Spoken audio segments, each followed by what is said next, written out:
जय श्री राम। माँ सीता के चूड़ामणि का रहस्य। माता सीता को मुंह दिखाई में उनकी सबसे छोटी सास कैकेयी ने उन्हें अयोध्या का सबसे सुंदर भवन कनक भवन उपहार में दिया तो उनकी मझली सास माता सुमित्रा ने अपने जुड़े से चूड़ामणि निकालकर सीता जी के जुड़े में लगा दी थी। वहां उपस्थित लोगों को आश्चर्य हुआ कि माता कैकेयी ने तो मुंह दिखाई में कनक भवन की रंग जड़ित कुंजी बहू सीता के आंचल से बांध दी है, जबकि माता सुमित्रा ने तो केवल अपने जुड़े से निकालकर ये छोटी सी चूड़ामणि जनक नंदिनी को उपहार स्वरूप दी है। वह तो बड़ी कृपण कंजूस है। तब कुलगुरु महर्षि वशिष्ठ ने सभी उपस्थित जनों को चूड़ामणि की महिमा और इतिहास बताते हुए कहा, चूड़ामणि जुड़े में लगाए जाने वाला वह आभूषण है जिसकी समानता केवल श्रीमन्नारायण के हृदय पर शोभायमान कौस्तुभमणि ही कर सकती है। संसार के समस्त आभूषण मिलकर भी इस चूड़ामणि की समानता नहीं कर सकते। ये कहाँ से आई है? दिव्य चूड़ामणि देवताओं और दानवों द्वारा अमृत प्राप्ति के लिए किए गए समुद्र मंथन में एक एक करके 14 रत्न लक्ष्मी, कौस्तुभमणि, कल्पवृक्ष, वारुणी, सुरा, धन्वंतरी, वैद्य, चंद्रमा, कामधेनु, ऐरावत हाथी, अप्सरा, रंभा, कालकूट विष, उच्चैश्रवा, घोड़ा, पांचजन्य शंख, पारिजात वृक्ष, अमृत कलश निकले। महालक्ष्मी के प्राकट्य से पहले उन्हीं के समान रूप रंग वाली अपूर्व सुंदरी रत्नाकर नंदिनी जो समुद्र तनया थी प्रकट हुई। भगवान श्रीहरि को देखते ही रत्नाकर नंदिनी अपना हृदय उन्हें समर्पित कर बैठी। तभी भगवान की नित्य शक्ति क्षीरतन्या साक्षात महामाया लक्ष्मी जी प्रकट हो गई। उन्हें देखकर ऐसा जान पड़ता था मानो चमकती हुई बिजली प्रकट हो गई हो। उन्होंने अपने हाथों में सुशोभित भी सफेद, नीले, पीले, लाल और करबूरी इन 5 रंगों की कमल माला समस्त गुणों के आश्रय व निरपेक्ष भगवान नारायण को पहना दी और चुपचाप उनके अनुग्रह की प्रतीक्षा करती हुई उनके निकट स्थित हो गई। समुद्र की ज्येष्ठ पुत्री रत्नाकर नंदिनी मन मसोस कर खड़ी रह गई। उनके मन के भावों को जानकर श्रीहरि स्वयं उनके पास जाकर बोले, मैं तुम्हारे मन के भाव को जानता हूँ। पृथ्वी का भार हरने के लिए मैं जब जब अवतार धारण करूंगा तब तुम मेरी सहारिणी शक्ति के रूप में अवतरित होगी। कलयुग के अंत में कल्कि रूप में जब मैं प्रकट होगा तब तुम्हें पूरी तरह अंगीकार करूंगा।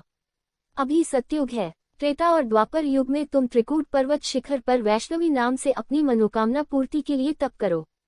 तब रत्नाकर नंदिनी ने अपने पिता द्वारा दी गई रंग जड़ित चूड़ामणि जिसे विश्वकर्मा ने बनाया था अपने जुड़े से निकालकर श्रीहरि को भेंट कर दी और तप करने के लिए चली गई। श्रीहरि ने वह चूड़ामणि पास खड़े देवराज इंद्र को भेंट कर दी, क्योंकि वह उसे ललचाए दृष्टि से देख रहे थे। इंद्र ने वह चूड़ामणि इंद्राणी के केसों में सजा दी। देवराज इंद्र शंबरासुर से बहुत दुखी थे, वह उसे पराजित नहीं कर पा रहे थे। उन्होंने सम्रासुर से युद्ध में महाराजा दशरथ से सहायता मांगी। महारानी कैकेयी ने अपने पिता के यहाँ शस्त्र चलाना सीखा था और वे रथ हाँकने की विद्या में भी पारंगत थी। उनकी सहायता से महाराज दशरथ सम्रासुर को पराजित कर दिया। देवराज इंद्र के आमंत्रण पर महारानी कैकेयी के साथ देवलोक चले गए। इस अवसर पर इंद्र ने महाराज दशरथ को स्वर्गलोक की मंदाकिनी के राजहंस और 4 पंख भेंट किए और इंद्राणी ने चूड़ामणि महारानी कैकेयी को भेंट में देते हुए कहा, जिस स्त्री के केसों में ये दिव्य चूड़ामणि रहेगी उसका सौभाग्य अखंड रहेगा। उसके पति के राज्य में अकाल विपदा जैसी आपदाएं नहीं आएगी और कोई शत्रु उन्हें पराजित नहीं कर सकेगा। महारानी कैकेयी ने अयोध्या आकर वह चूड़ामणि यह सोचकर सुमित्रा को दे दिया कि मुझे तो महाराज दशरथ और प्रजा का प्यार रानी सुमित्रा रात दिन परिवार की सुख सुविधा में लगी रहती है। हमारा सौभाग्य सभी एक ही है, इसकी असली हकदार तो सुमित्रा ही है। प्रभु श्रीराम के विवाह के बाद मां जानकी की मुंह दिखाई की रस्म शुरू हुई। कृपा की मूर्ति महारानी सुमित्रा ने जब घूंघट की ओर से जनक दुलारी का मुख देखा तो वह बस उन्हें देखते ही रह गई और वात्सल्य बस नववधू का सौभाग्य का आशीर्वाद देते हुए उन्होंने अपने केशों से सजी चूड़ामणि को निकालकर मां जानकी जी के जोड़े में लगा दिया। वनवास के लिए जाते समय सीता जी ने कसाया साड़ी तो धारण कर ली, परंतु कुल गुरु वशिष्ठ और उनकी पत्नी अरुंधति के कहने पर आभूषणों का त्याग नहीं किया। रावण द्वारा हरण किए जाने पर वह पुष्पक विमान से अपने आभूषण जगह जगह डालती रही। लंका पहुंचने तक केवल चूड़ामणि ही उनके पास शेष रही थी।